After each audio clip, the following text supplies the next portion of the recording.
একটা খুব সহজ রেসিপি দেখাবো, ঝিঙে সর্ষে পোস্ত।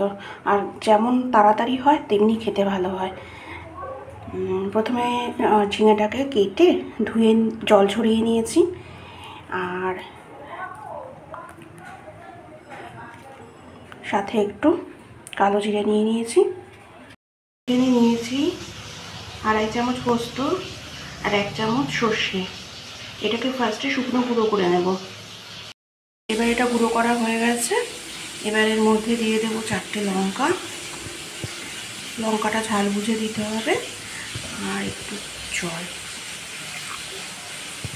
এবার এটাকে একটা ঘন পেস্ট বানিয়ে ফেলবো। হয়ে গেছে সর্ষে পোস্ত লঙ্কার পেস্ট। এবার কড়াইতে তেল দিয়ে দিয়েছি। তেলটা এবার যেই গরম হতে থাকবে, ধোয়া উঠতে থাকবে, তখন কালো জিরেটা দিয়ে দেব। তারপর কালো জিরাটা যে একটু ভাজা ভাজা হয়ে আসবে, ঝিঙেটা দিয়ে ভাজতে থাকবো। এর মধ্যে দিয়ে দেব নুন আর হলুদ। নুনটা বুঝে দিতে হবে, কারণ পোস্ত বাটার মধ্যে সামান্য নুন দিয়েছিলাম।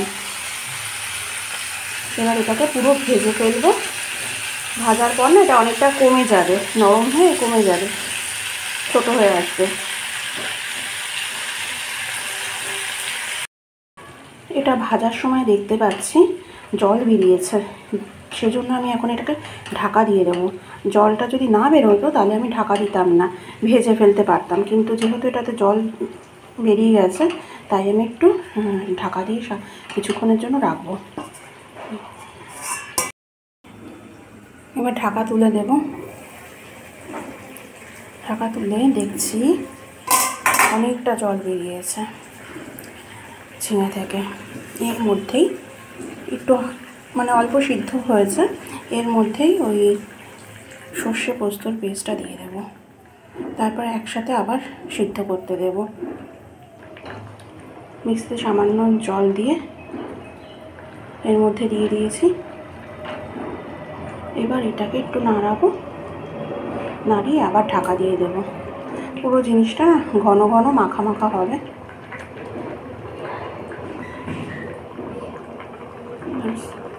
এবার এটাকে ঢাকা দেব, আবার 5-10 মিনিট রেখে দেবো ঢাকা দিয়ে।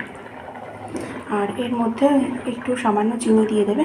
আমি এখন দেবো না, আমি পরে দেব। 10 মিনিট পরে দেখো অনেকটা মাখা মাখা হয়ে এসেছে। আর ঢাকা তুলে দেবো, আর জিনিসটাও নরম নরম হয়ে এসছে। যারা মিষ্টি খেতে ভালোবাসো তারা একটু মিষ্টি দিয়ে দেবে। আমি এটাকে তুলে তারপর মিষ্টি দেবো। সবাই তো মিষ্টি দেওয়া রান্না খায় না, সেজন্য আমাকে তুলতে হবে এটা। আমি নাহলে প্রথমেই দিয়ে দিতাম, যখন নুন আর হলুদ দিতে হয় তখনই মিষ্টিটা দিতে হয়। ব্যাস, এবার একটু সর্ষের তেল দিয়ে নামিয়ে ফেলবো।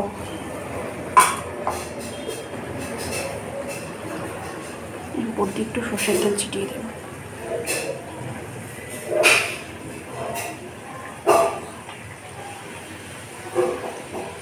হয়ে গেছে সর্ষে পোস্ত দিয়ে ঝিঙে। এটা গরম ভাত দিয়ে খুব ভালো লাগে খেতে।